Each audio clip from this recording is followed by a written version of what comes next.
So what if I was to tell you that as humans, we disregard most of the information that's thrown at our brains every single day? It's not that shocking. But let me go one step further. What would you think if I told you that one of the big reasons for that is that that information coming at us on a day-to-day basis is being fed to us in a way that our brains are preconditioned to ignore and to disregard it? And what if I was to go one step further than that and say, if we corrected for that, we could open up a whole new world of experiences every day to people that otherwise would simply just ignore them and let them go unexperienced. Now I know some people are thinking about that and saying, no way. There's no way I can be that tuned out in the world. No way. Well, let's do a quick exercise to illustrate this point. Take a look at the picture behind me. How does this picture make you feel? What does this picture make you feel? It's a difficult question to answer. You don't have much in the way of context around this photo. You don't know who these people are. You may not know where this photo was taken or when, the circumstances around it. And because of that, it's very difficult to make any type of meaningful connection with the people here. This is simply just a two-dimensional photo on a two-dimensional screen. But if you think about it, I mean really think about it, this is how we get most of our information in the world today. If you're like me, probably carrying around a cell phone in your pocket, or you use your computer to browse the internet, or you watch television, like all of us do. These two-dimensional screens are our gateway to the world. They're all around us.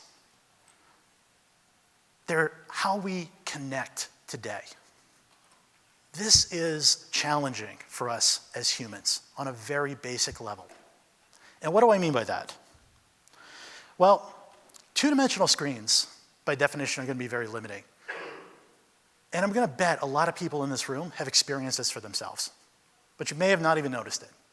For example, maybe you used a video conference program like Skype or FaceTime when you couldn't be with family. Maybe you were separated by distance or you couldn't make it to a birthday party. You may have caught yourself saying something like, I wish I could be there, or I wish you were here with me. In a way, that's us admitting that we cannot connect and engage with the content on the other side of that screen in the way we need to. That screen is separating us from that emotional connection that we need to feel complete as humans.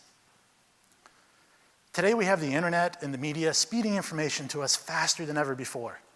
But our ability to experience that content in the way it was intended by the producer or the creator of that content is limited. This is where virtual reality has the potential to help us make a significant step forward in connecting with each other, in connecting with different content, different people all around the world. How's it going to do that? Well, let me explain it to you this way. First, what it's going to do is virtual reality is going to add a third dimension. Now, that's one of several things that has to happen to bridge the difference between a two-dimensional screen and a real-world experience. But it's a big step forward. Why is that? Think about a memory, a powerful one, something that has significance to you. You got it? Okay. If you start to boil down that memory now, you're going to start to get pieces of context around it. You may remember what the weather was like that day. Maybe it was raining. Maybe it was sunny. You remember who the people were that were around you. You remember the experiences. You may even remember some very finite details, such as what was the color of the walls, or the floors, the ceilings, things that are around you. Most importantly, you're going to remember how you felt. You will never forget how you felt. All of these aspects of context tie together to give that memory, power, significance. We as humans do not focus on that single data point at the middle. We think about it. we understand context around it. What is happening around us? If I look left or if I look right, I remember all of these things together. It tells me how I feel. This is how us as humans experience the world today. And this is how two-dimensional screens filter us out from the world, prevent us from making this critical human connection.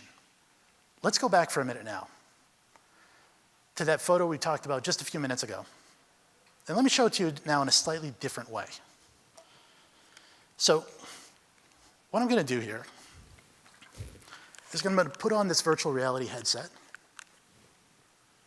And the first thing I'm going to do is I'm going to start looking around.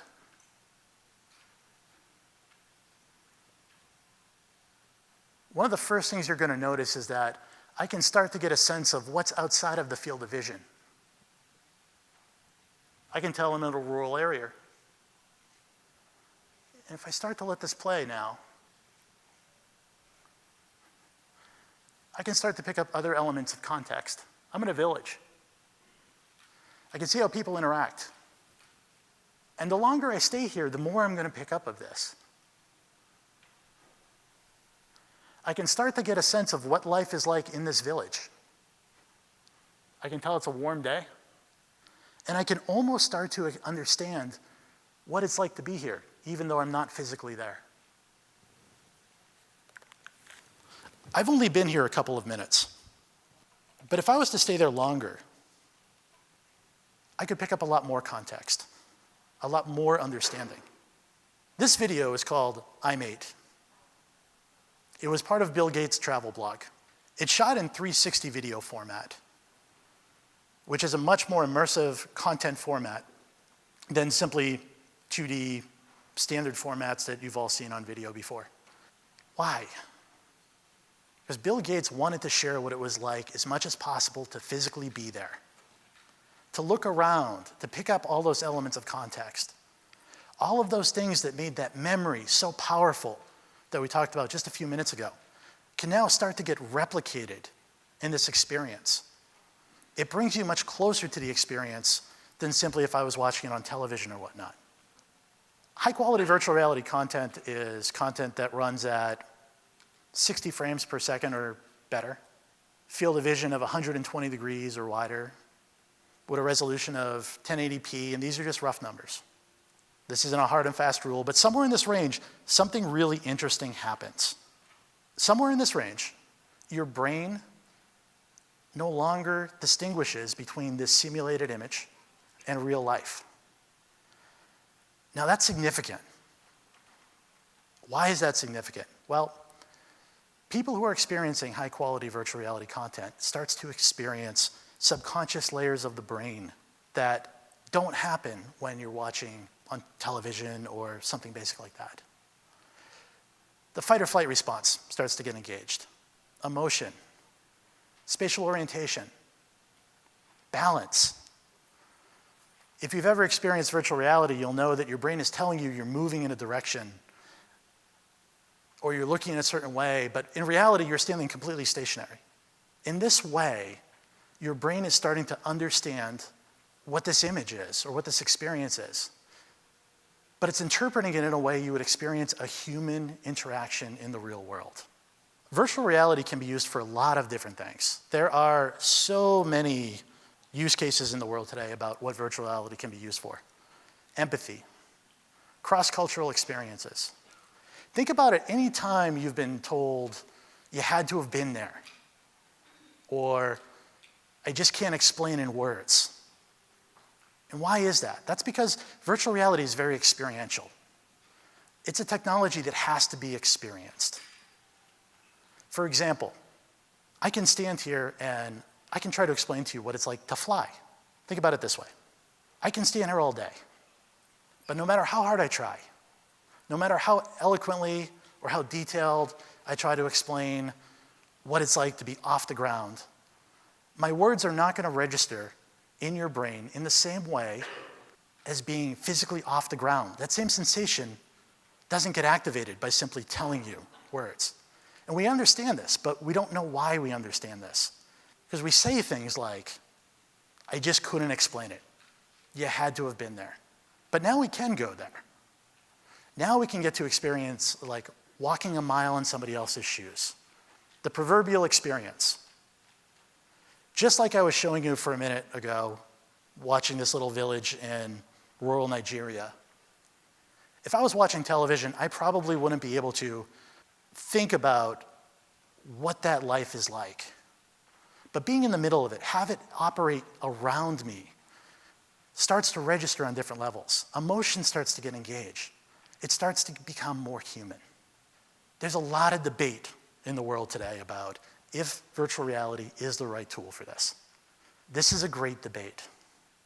I can tell you right now, this is not going to be settled with words, for the very reason I just explained before. Virtual reality has to be experienced to be understood.